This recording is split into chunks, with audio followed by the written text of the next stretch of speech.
All right, you guys are in for such a treat with today's episode. I have the wonderful Shanna Skidmore here sharing how to work less, mom more, and still hit your goals. She's sharing as someone who really walks the walk and currently runs her business on 15 to 20 hours a week while being with her two girls outside of those work hours. And Shanna's thing in business, if you've heard of her, you probably have, that she is in finance, right? So she helps small business owners with their finances and money management. And she's a former Fortune 500 financial advisor.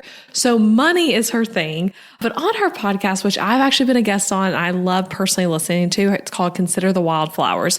But she's done some awesome solo episodes on this topic of working mom life. And I always just get so much from her content on this topic. So when I asked her to come on and talk to you guys, I was like, this is what I'd love for you to talk about, because you have such wisdom and such tactical ideas around working mom life as a business owner. So Shanna's been on the Breakthrough Brand podcast previously, where we talked about how to run your business without social media. And that is still to this day a very, very heavily downloaded episode. So if you've never listened to that one, go back and listen to it after this one. That's episode 253 of this podcast. And I will link to that in the show notes. And then I was on episode 43 of her show, Consider the Wildflowers, which I'm also linking for you to listen to after this one. And in that episode, I share my business story, a lot about how I do my finances in my business, even a lot of backstory to my business that maybe if you're like, oh, I've never really heard Elizabeth's business backstory, that would be a good one to listen to. So anyway, get excited and prepare to just be encouraged in this episode with the mindset stuff, the practical stuff, and just hearing from someone very successful, vulnerably sharing how she's doing work in motherhood with little kids and letting go of the expectation that as a working mom, she should be able to do it all, quote unquote. So anyway, hope you guys enjoy. Here's Shanna.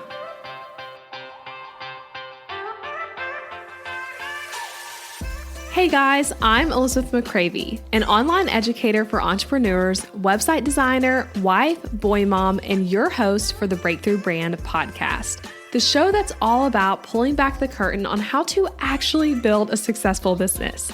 I don't skim the surface around here. If you want to dive deep into the nitty-gritty details of what it takes to run a sustainable business that fits your unique lifestyle while standing out in a crowd, then you are in the right place. I created a multiple six-figure a year business in my early 20s, and now in my 30s, I'm still running that successful multiple six-figure a year business on just part-time hours now as a working mom. I'm here to share everything I've learned and everything I'm still learning, because I believe that the keys to building a thriving business should never be a secret. Here you'll find episodes that are actionable, direct, and fun, like friends chatting business over coffee, and a fresh, honest take on the reality of being an entrepreneur. If you're ready to master online marketing, website design, personal branding, mindset, time management as a busy parent, scalable and passive income, and business strategy, then this is the podcast for you. It's time to build your breakthrough brand. Let's do this. I'm so honored to be back on the Breakthrough Brand podcast. Thank you, Elizabeth, for having me again. While money is usually the topic I get asked to speak on most, today I'm excited to share something equally close to my heart, motherhood and business, and the role finances play in both. By nature, I am an overachiever, driven, perfectionistic, and competitive to the core. I started my career in the world of finance bros, black power suits, and 3-inch high heels. At the ripe age of 21, I was thrown into an environment that valued more above all else. More money, more recognition, more influence. Not to say the finance world didn't value family, it's just the culture I was introduced to was heavily weighted towards success defined by achievement, or at least that's how I perceived it. When I started my own company back in 2013, I unintentionally found myself pushing back against that culture. I saw incredible women pursuing their passions, starting and growing businesses to allow more flexibility in their hours, to achieve that elusive work-life balance, only to find themselves burned out, burning the midnight oil, and many barely making a dollar. Now, my guess is that you did not start your business just for the money or recognition or fame. No shade on any of those accolades, but I doubt those things were the primary motivating factors. Yet in the business world, I sense those same messages every day that I heard early in my career in finance. 6-figure business, 7-figure business, $100,000 months. But you see, sharing those numbers without context can easily lead to unwarranted comparison and make us working mamas feel like we're falling behind. Or maybe that's just me. I don't know about you, but I'm just over here trying to keep the Magna-Tiles put away, dinner on the table, and enjoy the work I do in the limited hours I have, while also saving money for college, weddings, my never-ending list of home projects, and of course, seasonal decor pillows. I want my business to fuel the life that I want, and my guess is you probably feel the same.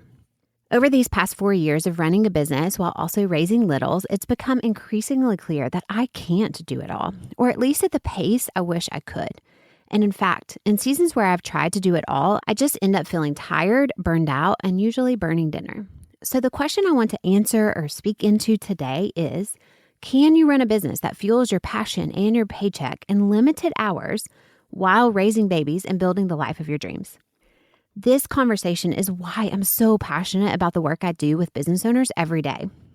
Because I believe numbers have this powerful way of giving permission, freedom, and strategy to structure a business that allows us to do work we enjoy, provide income, while also providing a life.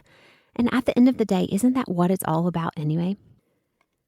Now, please hear me say I'm not here because I have it all figured out, but if you'll allow me, I'd like to pull back the curtain from starting my business pre-kids to running it for the past several years with littles at my feet. I'll share the mindset shifts, practical systems, and the real numbers with context behind how I've continued to grow a multi-six-figure business while working just 15 to 20 hours a week. At this point in my career, I have seen the back end of hundreds, if not thousands, of small businesses making anywhere from $1,000 a month to $10 million plus a year. I have this unique privilege to see the reel behind the highlight reel. And as I always like to joke, the numbers don't lie.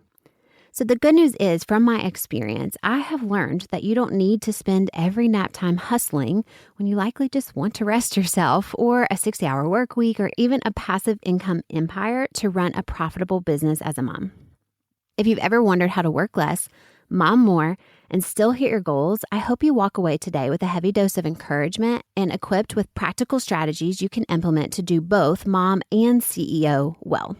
So here's a quick look at what is on the agenda today. I'll be sharing first how I continue to run a multi-six-figure business working 15 to 20 hours a week while raising littles. I have 5 strategies that have helped me grow revenue without adding more hours, and 3 practical tools that keep my business running while I raise my babies. And I want to leave you with just some real talk, real numbers, what sustainable growth actually looks like as a mom and CEO. So let's dive in. My business didn't start with nap schedules or 20-hour work weeks. I began this journey with no kids and all the time in the world to pour into my work. But over the years, and especially after becoming a mom, things had to shift because the truth is motherhood changed everything, including my business model. Ironically, though, the lessons that now serve me most as a working mom, boundaries, defining success and what is enough on my own terms, managing my time, separating my identity from my work, weren't lessons I learned in motherhood. I learned them in the early years leading up to it. Those foundational years shaped how I show up now with limited hours and bigger responsibilities. And I'm so grateful I had that groundwork in place. So before we dive into the strategies, let me take you back really quickly to how my business evolved and how those early lessons set me up for sustainable growth today. Before I ever became a mom, I spent years learning how to build a business from the ground up. I didn't have a roadmap. I had to figure it out as I went. In the early days, I tried everything. I changed my pricing. I tried different offers. I said yes to way too much. It wasn't long before I was buried in projects, overpromising, undercharging, and completely stretched thin. That's when I learned my first foundational lesson: boundaries matter. Not just boundaries with clients, but boundaries with my own time, my energy, and expectations. I realized that clarity around my offers, really intentional pricing, and boundaries with my calendar weren't just good business strategy. It was self-preservation. And little by little, I started building a business with sustainability and longevity in mind. Because the truth is, you can only run on burnout and adrenaline for so long. Profitability, manageable workloads aren't just good for you. They are good for the business and ensure you are able to stick around for the long haul to serve your clients. So fast forward 5 years, and my business had really taken off. What started as a solo service-based venture had grown into education, courses, programs, digital products. I had taught thousands of students, was generating more revenue than I had ever dreamed of, and had built a team, 6 employees and a group of contractors supporting everything behind the scenes. From the outside, my business looked like a success, and on paper, it was a success. But behind the scenes, I was tired. The business had grown so quickly, and while I was proud of what we built, I woke up one day and realized my days didn't look exactly how I wanted. So I did something that felt radical at the time. I took a full year off. I paused launches, stopped selling, and let myself breathe. And during that year, I got pregnant with our oldest daughter. That season helped me do one of the most important things I've ever done as a business owner: separate my identity from my business. I started to believe deeply that my work is just a job I love, yes, a job I'm proud of, but not my entire identity. Now, over the past 4 years, we've welcomed 2 littles and another on the way, and I've continued running a multi-six-figure business while working just 15 to 20 hours a week so that I can prioritize being a mom, especially in this season with littles. We've intentionally kept our team small, our operations streamlined, and our growth strategy very focused. When I became a mom, it wasn't that everything about how I approached business had to change. It's that all the lessons I learned in the first 8 years of business became even more essential. Understanding boundaries, clarity, focus, knowing what matters most, those weren't optional anymore. I didn't just want a business that looked successful. I needed one that worked with my life, not against it. Because the truth is, you can grow a business and raise kids. You can scale with limited hours. You can build something you're proud of without sacrificing everything else that matters to you. But it doesn't happen by accident. It happens by intention, or should I say strategy. Looking back now over the past 12 years of running a business, 4 years with littles in tow, I see 5 guiding strategies that have shaped my business growth and I believe play a major part in helping me do both mom and CEO in a way that I'm proud. These 5 strategies have helped me grow revenue without adding more hours to my schedule. They aren't magic tricks or quick wins. They're steady, strategic choices that have made sustainable growth possible for me, and I hope they'll help as I go through them for you. So number 1, first and foremost, start with the life you want. Before you set goals, map out your offers, chase after growth, get clear on what.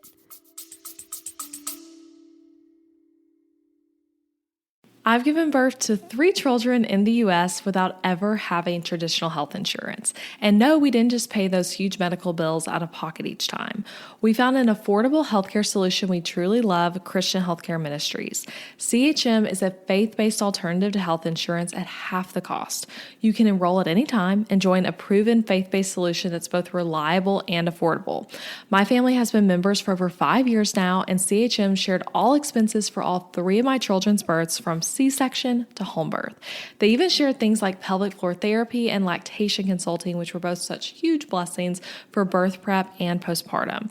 And outside of birth, we've had our hard moments of emergency room visits and surgeries, and those costs were all shared by members at Christian Healthcare Ministries, leaving us only paying our monthly contribution.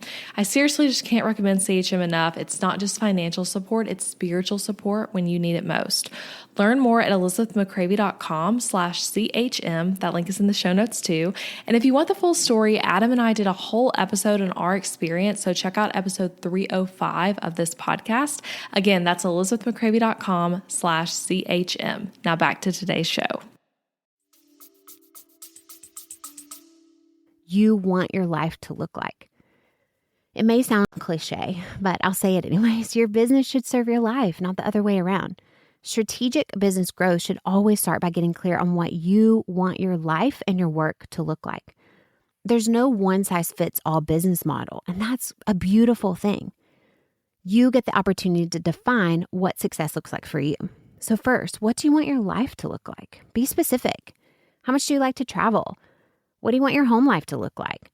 Do you like cooking and prepping meals, or would you rather outsource that? Do you want to get up in the morning a few hours before your family and have quiet time to yourself? What time do you wake up? What time do you go to bed? Like, what do you want your life and your days to look like? Second, ask yourself what you want your business to look like. And again, be specific. What impact do you want to make?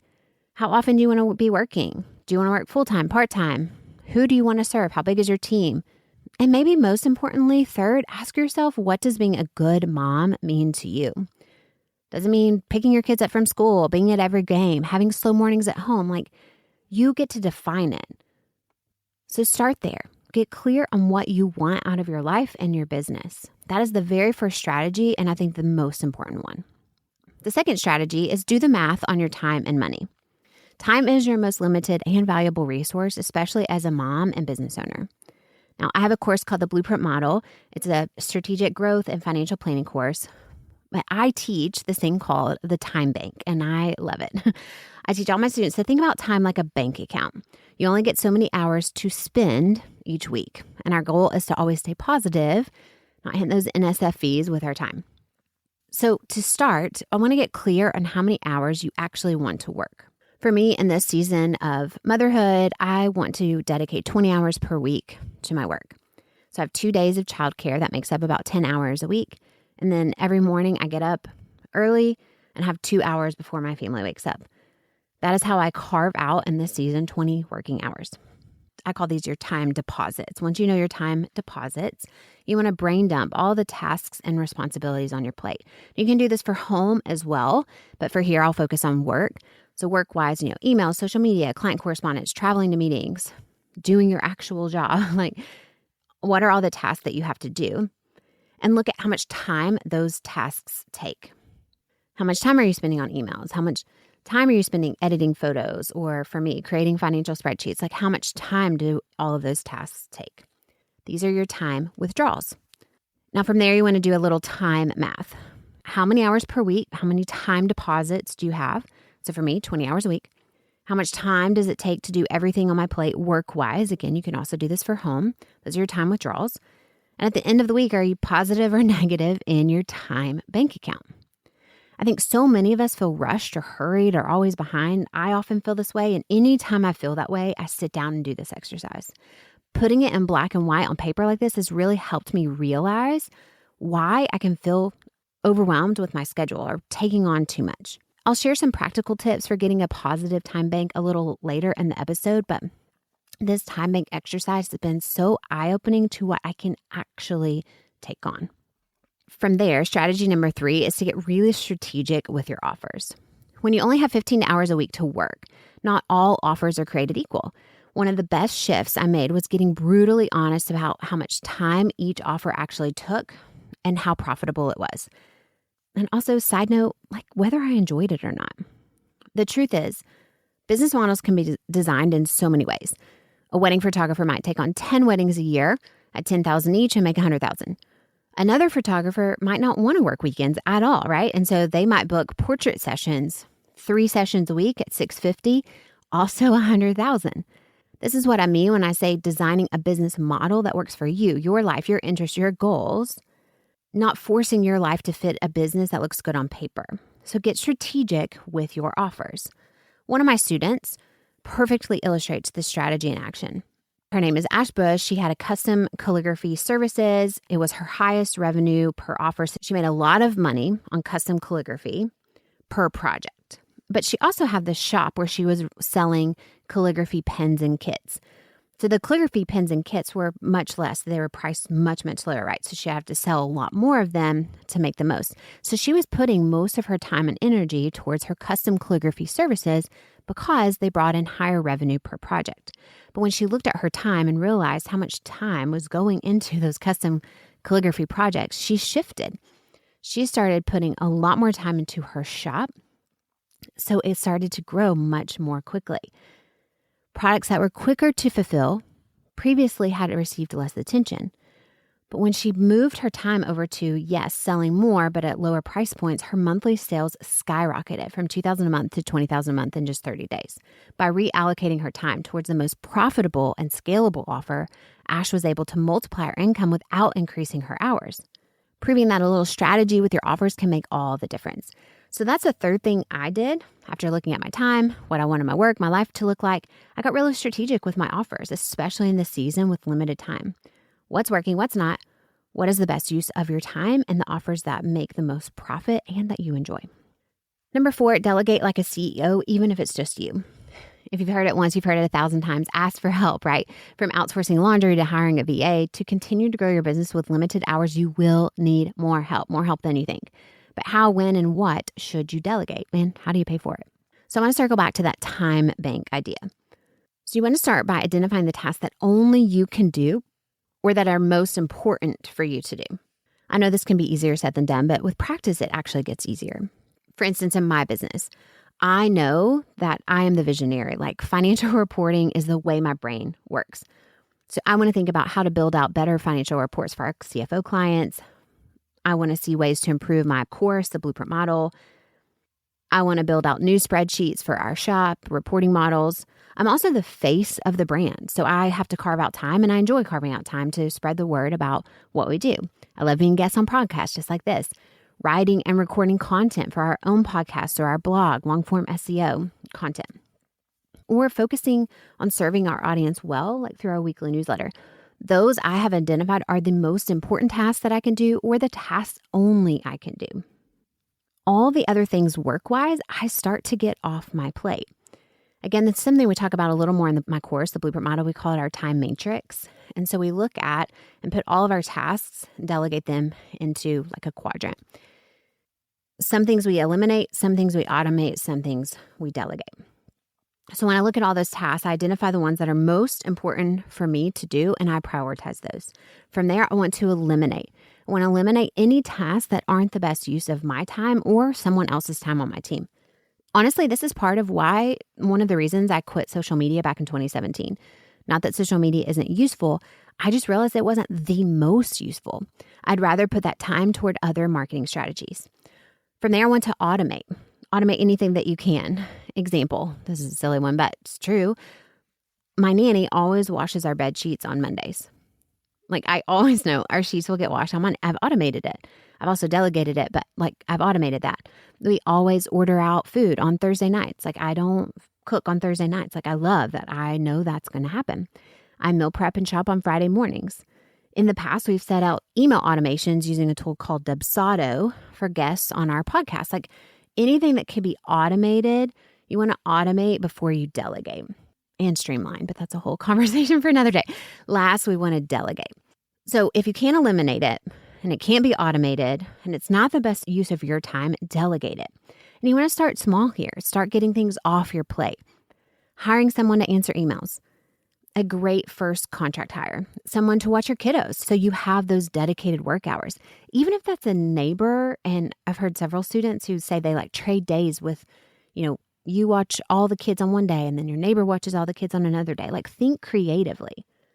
We have contractors on my team that edit our podcast, generate blog posts, Pinterest posting, email correspondence.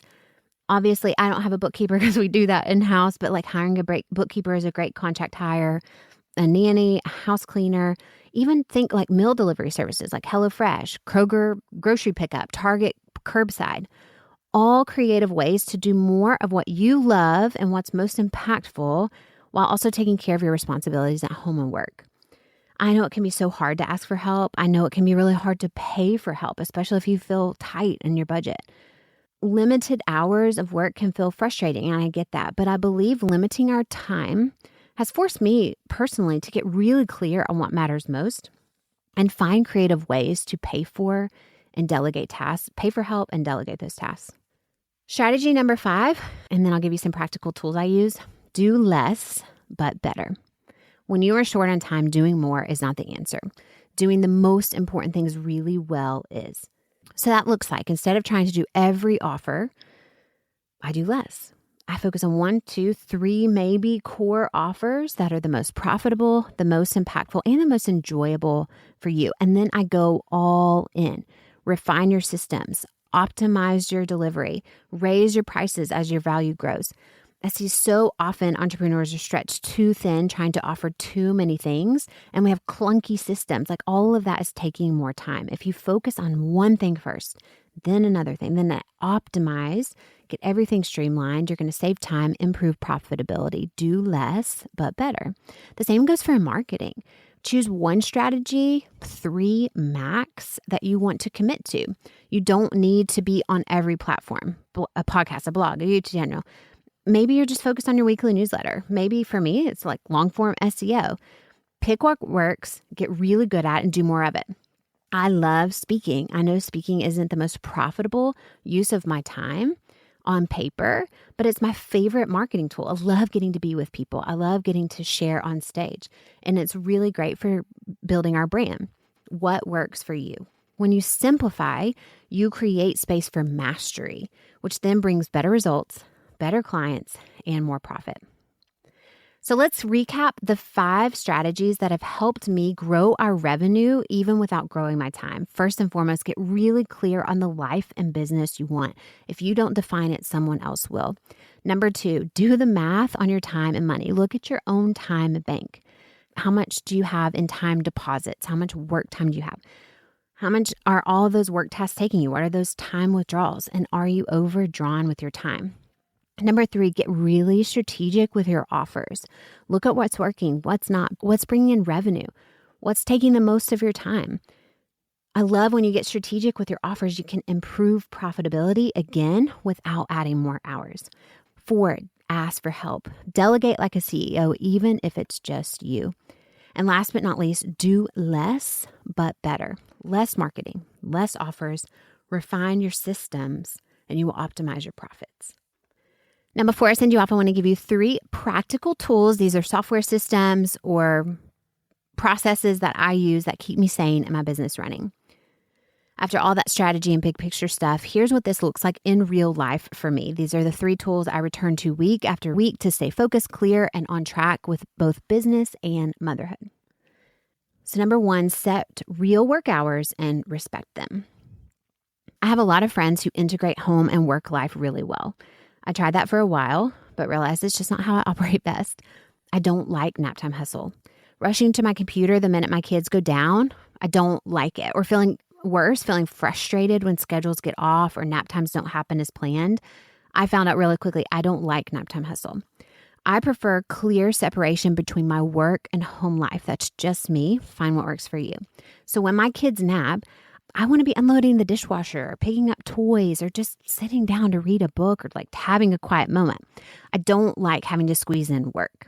So very early in my business, I started tracking my time religiously with a tool called Toggle, almost as if I was someone who like billed per hour. I have now used Toggle for the past 12 years. This practice and this tool have given me deep insight into how long tasks actually take me. So when I decided to keep my work and home life separated, I realized that I had to set real work hours. And for me, that's not like I'm working, 10 to 2 on these days. Like that's not what I mean. I mean, maybe sometimes that works, like if your kids are in school. But for me, I needed to clock 20 hours a week. That was my sweet spot. I don't necessarily care when those 20 hours can shift, if like we're on vacation a week or something like that. But I need to clock 20 hours. And I use this with a tool called Toggle. I look at all my tasks very honestly, and I get clear on what I can and can't do in 20 hours. And I started just cleaning house, right? So I know, for instance, writing long form content is a priority for me, like a blog or being a guest on a podcast like this, or a solo podcast for my own podcast. And I know I'm very slow. I'm very thorough. It takes me about 5 hours to write one blog post or one solo show. And with only 20 hours to work, that's 25% of my time every single week. So if that's my one form of marketing, like it has to work, right? So tracking my time in this way has truly helped me be realistic and give my energy to the most important tasks, the needle movers in my business, my zone of genius. Looking at how much time do I need to improve and update our course, the Blueprint Model? How much time do I need to prep our launches? How much time do I need to write our newsletter? This also has helped me be like, okay, how many client calls can I take on per week? Tracking your time, I promise you, is going to give you so much insight. It's going to get you really honest about what you can and cannot take on, and will allow you to put your energy in the things that are actually going to move the needle forward. So practical tool number 1, get Toggle or some time tracking app, set real hours, respect them, and understand how much time it takes you to do the work that you have to do. Practical tool number 2, plan your tasks in advance and focus on the most important tasks first. I do this with a tool called Asana. I truly get overwhelmed when I try to manage a running to-do list in my head. I really don't like it. I don't like thinking about, okay, what have I forgotten? What have I dropped the ball on? What do I need to do tomorrow? Like all in my brain. So years ago, I started using a tool called Asana for task planning. I love it. I love, love, love it. And when you get tasks done, you get little mythical creatures that fly across the screen. I mean, I love it. Asana is the best. Now, everything like big tasks, tiny tasks, brain dumps, all go into Asana. I can assign tasks to team members. I can set deadlines for myself, or I can simply just park ideas in a tackle later list so they're not cluttering my brain. At the end of every work session, and I call them work sessions because, again, they can be kind of sporadic, I take a few minutes to review what's on my list and choose the 1, 2, or 3 priorities to focus on first when I sit down to work next. The hardest part is I make myself start with the hardest or most important tasks first. I naturally would rather knock out quick wins. I love productivity check marks as much as anyone. I love seeing those mythical creatures go across the screen, but I've learned that the tough stuff tends to matter most. So I save what my friend calls wine tasks, the easy, low pressure things you can do while drinking a glass of wine, for later in the day when energy is lower or interruptions are more likely. This one practical tool has helped me get so much more done, just putting everything in Asana, getting it off my brain, and then before I end the day, prioritizing what I'm going to start with the next time I sit down. Plan your tasks in advance, focus on the most important tasks first. I use a tool called Asana. Last but not least, and you're going to be so sad we can't spend more time here, but number 3, my practical tool is knowing your enough number. This is creating a budget for your home and your business. I really, truly wish I had more time to deep dive here because it's the financial philosophy I've become known for. I love it. It's truly the most practical tool that I have to make mom and CEO life work. I know, down to the penny, how much our family needs to live and how much my business needs to run. I focus solely on hitting that goal. Knowing what enough looks like gives me permission to rest, to stop hustling, to let go of the fear that I'm falling behind, especially in a season that's dedicated to watching my babies grow more than watching my business grow. So what does this look like practically? If you have no idea what your sales goal is or what enough is for you, sit down and look at how much money do you need to contribute to your home, your personal home budget this year. Start there. You can call it your salary, whatever number. How much do you need to contribute to your home this year? That might be $0. That might be $100,000. From there, how much does it cost to run your business? Then we reverse engineer, kind of simple math from there, what you need to make plus what it costs to run your business to find your sales goal. This is how much revenue or money your business needs to bring in to cover all the bills and how much you want to pay yourself. Simply put, this is your enough number. It's that sweet spot where ambition and contentment meet. Knowing this number gives me peace of mind. If I want to try a new offer or I have more time and I want to run after a bigger number, I can do that.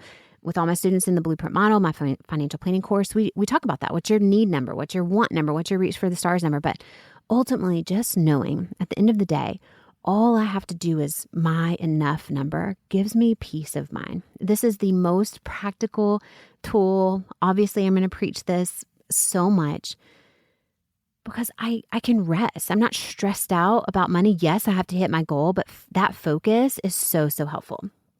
And if you're like, Shanna, I have no idea where to start. I've never made a budget for my business. I've never made a budget for my home. Money stresses me out, giving me the sweats. I would love to invite you. I have a free class. It's 30 minutes. It's great. I'll give you some sarcastic jokes in there. ShannaSkidmore.com/watch. And I'll walk you just kind of through some simple calculations of how you can find your own income sweet spot, your enough number. If you're not into the class or you're just ready for the practical tool that I use, I also have 2 business, very simple 1-year budget templates in my shop, ShannaSkidmore.com/shop. It's the 1-year business budget, and then I also have a 1-year home budget. So if you want just the spreadsheets I use, those are available as well. You don't need a complicated system, just something that helps you use the hours you do have very wisely. For me, that's tracking my time with Toggle, using Asana for task planning, and of course, defining enough by getting really clear on your home and business budgets. Those 3 practical tools keep me grounded. They're simple, effective, and most importantly, they help me run a business that supports my life, not the other way around. These tools and strategies help me mom and be present while I'm momming, and help me also do work I love and be present and grow a business I love, both at the same time. When you know where your time is going, what matters most each week, and how much money is enough, truly, I believe you can stop spinning your wheels, feeling like you're falling behind, stressed out trying to do mom and CEO really well, and start growing with intention. So before I send you off, let's recap those 5 strategies that helped me grow revenue without adding more hours. First, start with the life you want. Get really clear about the life and business you want to have. What does success look like for you in this season? Number 2, do the math on your time and money. What does your time bank look like? And are you in the positive or negative? Number 3, get strategic about your offers. Where can you maximize time, maximize profitability? Number 4, delegate like a CEO, ask for help. Number 5, do less, but better. And those 3 practical tools, number 1, setting real work hours, respecting them by tracking your time with Toggle or a tool like Toggle. 2, plan your tasks in advance. I love using Asana for this. Number 3, define what enough looks like for you. Put a simple budget in place for your home and business and know your number. The truth is you can have a thriving, profitable business and a rich home life, but not always at the same pace or scale as the overnight success stories we so often hear. Real growth takes time, especially when you're choosing to prioritize motherhood and intentionally work limited hours. That can feel so tough. I once heard that Tony Robbins gave 3 talks a day in his early years to outperform the top speaker at the time in his industry who was giving 3 talks per month. That kind of momentum creates fast results. It's a 10,000 hour rule in action. When you have more hours to give, you can grow faster. But when your hours are fewer, your pace will be different. And that's not failure, that's wisdom. Give yourself permission to grow slowly, sustainably, and in alignment with the life you want and the mom you want to be. You can always choose to push more later. Martha Stewart famously built her empire in her 50s, proof that success has no expiration date and no perfect timeline. So whether you're building during nap time, after bedtime, or in 15 hours per week, you're not behind. Enjoy this season of motherhood and business growth. You're building with intention, and that is something to be truly, truly so proud of. I'm going to send you off today with my favorite quote from Dolly Parton. Never get so busy making a living that you forget to make a life. Hey, thank you for listening to the podcast all the way to the end. I appreciate you being here. And if you enjoyed this episode, then I want to invite you to check out my website template shop too. Over on elizabethmccravey.com, you'll find show it website templates that are easy to use, strategically designed, and created to help you make more money from your website. Maybe your current website is really boring, maybe it's a challenge to update, and maybe it's even the thing you feel like is holding your business back. Your website needs to be strategically and intentionally designed in order for it to convert your viewers into raving customers, and that's exactly what my templates do. These templates are designed to be SEO friendly on the back end, not just pretty, and also strategic with all the strategies I teach on the show, and they are easy for you to set up all by yourself. So shop them at elizabethmccravey.com/shop and come join thousands of happy customers using these templates. And as an added perk, you can use the code BBPodcast at checkout to get 10% off your template as a thank you for being part of the podcast fam. Again, that's BB Podcast for 10% off any template over on elizabethmccravey.com. Also, if you loved this episode, leaving a rating and review for the show on wherever you're listening or sharing it with a friend is a great way to support this podcast. Thank you again for listening, and I'll be back next week with a new episode.